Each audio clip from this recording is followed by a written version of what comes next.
Continuamos en Las Leyes y Usted. El debate está instalado en torno a la conformación del padrón para las elecciones del representante por el gremio de abogados al Consejo de la Magistratura. Nos acompaña en esta parte de la programación el doctor Manuel Riera. Muy buenas tardes, doctor. ¿Qué tal, todo? ¿Cómo te va? Bien también. Estaban en sesión en el Colegio de Abogados. Sí, acaba de terminar y vine corriendo. Muchas gracias por haber venido. Teníamos anteriormente al doctor Jorge Bugarín, el candidato por una de las fórmulas, él defendiendo lo que era la postura de que los funcionarios públicos deben estar inmersos en el padrón electoral para estas elecciones. ¿Cuál es la postura en tu carácter de vicepresidente del Colegio de Abogados? La contraria, 100% la opuesta. ¿Y en qué se fundamenta ello? Y mira, para nosotros es un poquitito más sencillo, ¿verdad? El funcionario público no puede, de hecho no debe votar en el proceso electoral que eligen las personas que después los eligen a ellos para ser los funcionarios que son hoy. O sea, cuando el doctor Bugarín y quienes sostienen que los funcionarios públicos deben votar, lo hacen, fundan toda la opinión sobre el principio de que el sufragio es universal y que todos tienen el derecho al voto, y al ser universal nadie debería quedar excluido. Y si se deja excluida a una persona, por ende el proceso es antidemocrático. Con ese criterio ya es antidemocrático el proceso porque mi hija no vota. Si es universal debería votar mi hija o tu hermana, ¿verdad? Pero no es el punto. Nosotros lo que decimos es, acá no se protege el derecho del voto del funcionario o del no funcionario, del abogado o del no abogado. Acá lo que se está protegiendo es otro valor constitucional, que es la imparcialidad del Poder Judicial. Claro, es que nos tienen inmersos en torno a la dependencia o independencia, y el Código de Organización Judicial habla de unas, o reza en este caso, unas incompatibilidades, ¿no? Así es.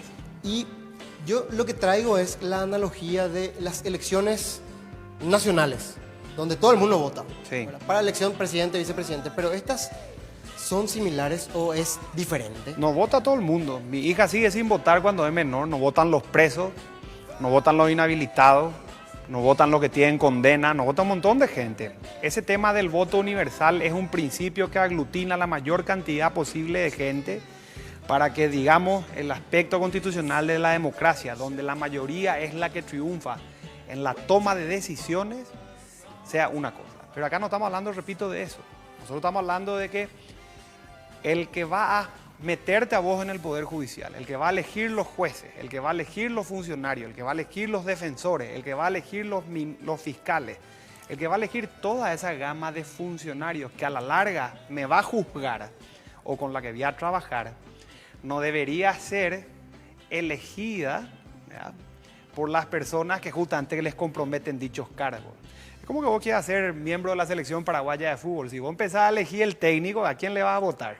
¿A quién te da la chance de ingresar? En rigor, el colegio lo que está diciendo es lo que viene diciendo hace bastantes años, ¿verdad? Que es la incompatibilidad que proviene del ejercicio de la profesión con la función pública que está en el Código de Organización Judicial impide el ejercicio de la profesión. Que vos quieras ejercer la profesión simplemente te obliga a renunciar nomás a la función pública y venir de este lado, ¿verdad? Pero a la larga, si vos haces eso, lo que estás diciendo es, bueno, yo no voto en estas elecciones, ni más ni menos. Eso es todo lo que nosotros decimos. ¿Por qué el colegio dice eso?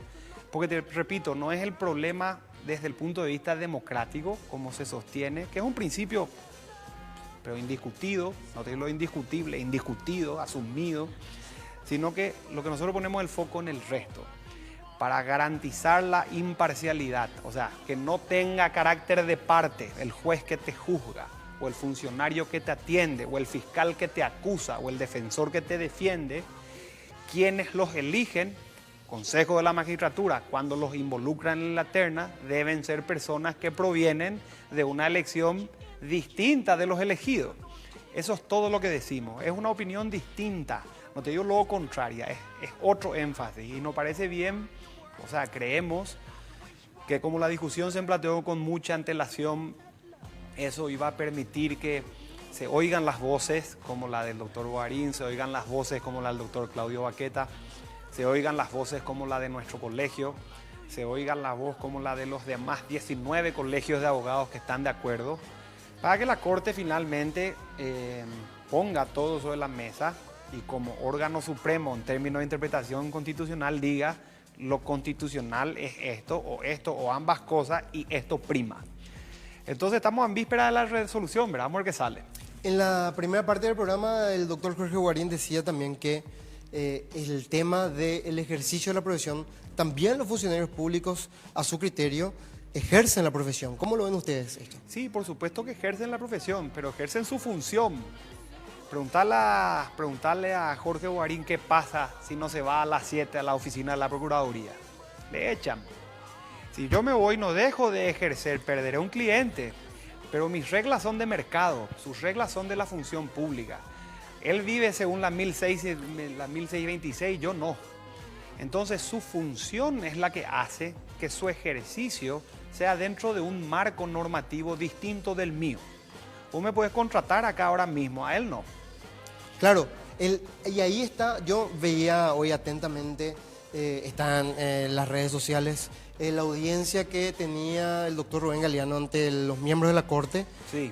A los efectos de defender esta postura, y él decía de que el concepto de abogado de la matrícula se refería a las personas que no están inmiscuidas en la función pública, Exacto. en la parte privada, y que ellos son los que conforman el abogado de la matrícula en sí, en su naturaleza. Exacto.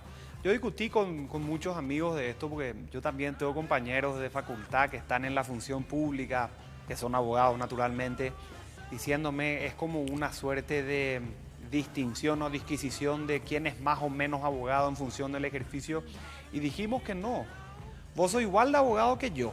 Vos ejercés la función pública y yo lo hago la privada. Simplemente que el ejercicio de mi función o de la tuya te impide votar nomás. Si vos querés votar en este lugar, está bien, renunciá a la función pública y vení a votar conmigo. ¿Qué problema hay? Lo único que decimos es que vos, que sos una persona que aspira a continuar en la función pública, por ejemplo jurisdiccional, como juez, como defensora, como fiscal, no deberías estar eligiendo quienes eventualmente te eligen porque se rompe la imparcialidad. O sea, ¿cómo yo voy a litigar contra el doctor Bogarín si Bogarín elige los jueces que le van a juzgar a él? ¿Cómo voy a juzgar? ¿Cómo voy a jugar yo un proceso limpio contra una persona que eligió el juez que nos atiende a los dos? No se puede. Entonces no es que él sea más o menos abogado que yo o viceversa, yo sea más o menos abogado que nadie, no pasa por ahí. Si lo que protejo es la imparcialidad, su función impide que vote, es todo lo que decimos. Después puede trabajar igual que cualquiera. Y también lo que tiene que ver es con, primero que nada, las incompatibilidades que también en el Código de Organización Judicial, revisando y revisando, allí mismo también están las excepciones. Están las excepciones. Y en esa excepción también ustedes se basan de acuerdo al criterio. ¿Cuáles son esas excepciones, doctor? Fíjate, un funcionario público, por ejemplo, puede perfectamente atender los parientes, sin problema. Puede atender las causas propias, puede defenderse a sí mismo, sin ningún tipo de problema. Pero ahí no hay drama, porque se está hablando de él y de quien se presume luego, según la ley, vos sos parcial. Claro, su cónyuge igualmente puede intervenir. Le estás defendiendo a tu hijo, a tu papá, a tu mamá, por supuesto que sos parcial. De hecho, te interesa entrar justamente por eso, ¿verdad?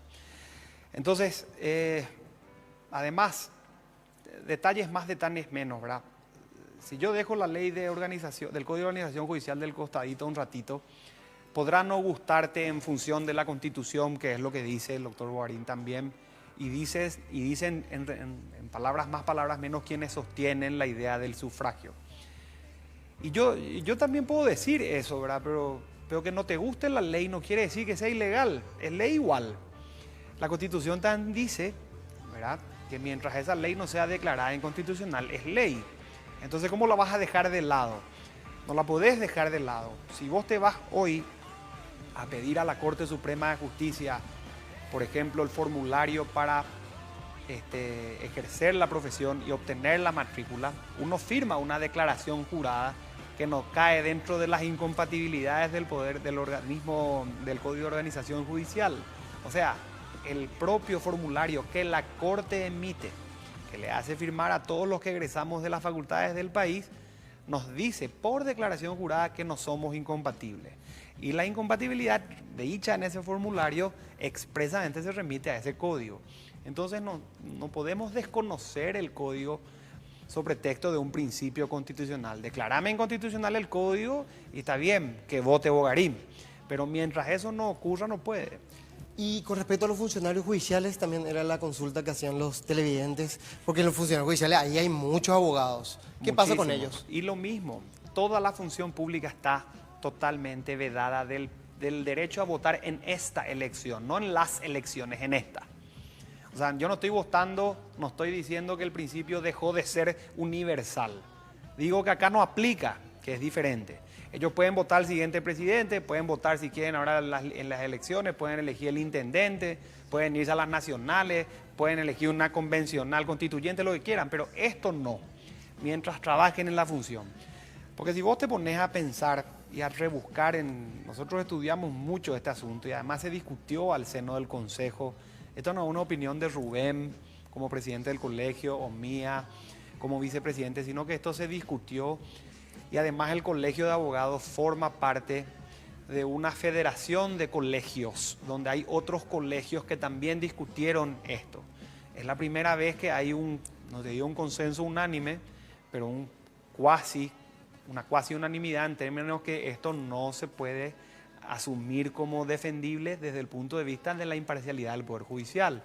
Entonces estamos hablando de 19 gremios a nivel país, de las ciudades tanto de la oriental como de la occidental, diciendo no se puede hacer.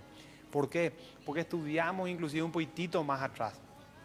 Los representantes de la abogacía, o sea, el doctor Bogarín si gana, no es representante del colega, es representante de la sociedad civil. La sociedad civil es aquella que no ejerce la función pública, en la opinión de los constituyentes cuando armaron la Constitución, ¿verdad? O sea, ese es el espíritu de la ley según el criterio suyo. Una conclusión final, doctor, ¿cómo ves el panorama? Esto se resuelve mañana, está en manos de la Corte Suprema de Justicia quien organiza estas elecciones. Una conclusión final, argumentos del Colegio de Abogados con respecto a este tema, breve y conciso. Corto. Si nosotros protegemos la imparcialidad del Poder Judicial, es decir, de todos aquellos hombres y mujeres que están en los cargos públicos del magistrado para abajo, fiscales, defensores y todo el conglomerado de personas que hoy día ejerce una función en ese tenor, y si queremos que ellos no formen parte de los problemas que juzgan, no pueden ser elegidos por aquellos a quienes eligen. Entonces, nuestro principio constitucional es otro, el valor protegido es otro, el interés es otro, no en desmedro de uno. Creemos que las voces, como te decía, bien planteadas como se han hecho con mucho tiempo, con el tiempo inclusive que se tomó la Corte a esta altura, le va a permitir a la Corte hoy, con una composición distinta a la de años anteriores, a decir de una vez por todas qué creen que debería hacerse en este asunto y elaborar un padrón. Palabras más, palabras menos, Gustavo, esto vos podés trascenderlo inclusive allende la abogacía. Yo, por ejemplo, soy docente en la Católica, podría elegir en una elección privada universitaria, puedo ser docente de la pública y elegir en la pública de la Nacional de Asunción o de la Nacional del Este, o en otras universidades privadas que enseguida van a adquirir la antigüedad. La idea es que haya una purga en general de la elaboración de ese padrón, la Corte haga con tiempo que lo tiene, y bueno, y se diga, así se va a elegir de ahora en más, y eso tenga una buena resolución fundada, que es la que esperamos, ¿verdad? Muchísimas gracias por tus apreciaciones. Clarita la postura de ambas partes. Hoy en día usted tuvo el clarificante tenor de lo que son esta conformación del padrón electoral para la elección el representante, el gremio de abogados al Consejo de la Magistratura. Esperando siempre que nuestra magistratura resuelva en forma expedita e imparcial todas las cuestiones judiciales. Me despido de ustedes. Quédense, se viene el noticiero N24, muchísima información. Muy buenas noches. I've seen that before, and I'm